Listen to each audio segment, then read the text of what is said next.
Well, Rishi Sunak is determined that flights will be taking off for Rwanda within the next 3 months. The Financial Times points out that when it went to visit the hostels where the migrants were supposed to be housed, they were empty, and that there looked to be very little except for rhetoric going on in Rwanda. Rwanda says that its government was training new immigration officials to deal with the long-awaited influx of people, was ready to increase the effort when the numbers and timetable justified it. Rashmin Sagu, the director of the International Law Programme at Chatham House, said that under the treaty between the UK and Rwanda, Rwanda would have to go through legal and time-consuming hoops, including appointing international judges trained in the country's law to hear appeals before it could manage the asylum process.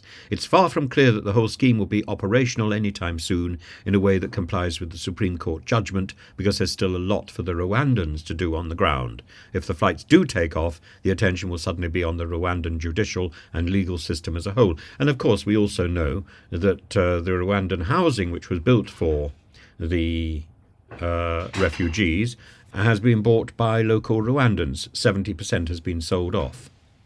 So Rishi Sunak's vow that within 3 months there will be a plane taking off is perhaps not entirely on the mark, and we also know that that there's far too much that still needs to be done, and Rwanda is falling short.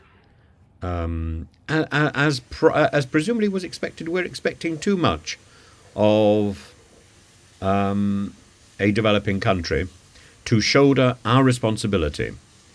And Kigali has said that it wants to offer asylum seekers the chance of a new life, and to offer training in the local language and new job skills.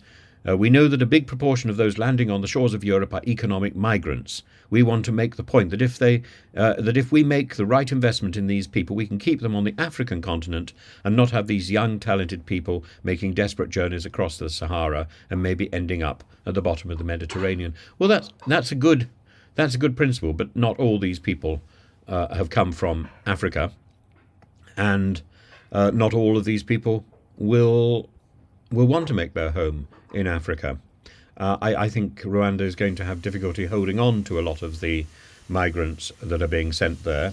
But equally, I think we